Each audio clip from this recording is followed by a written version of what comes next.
surplus phase, I've put on about 5 kilos of lean body mass. My name's Mark and I've been at MBH for about 12 months now.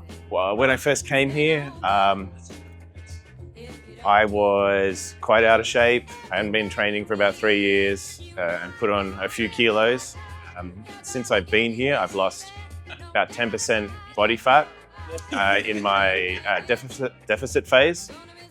And then surplus phase, I've put on about 5 kilos of lean body mass. I'd recommend it to people who just need to get their life back in order. Someone like me who just needed to get some direction. I didn't know where to turn. I didn't know what to do in regards to my health journey. So this was something I needed to do. Get my health back in shape. It's had a huge impact. When I first started, the doctor had said to me that my cholesterol levels were in the severe range and that if I didn't do something about it, he'd be putting me on medication.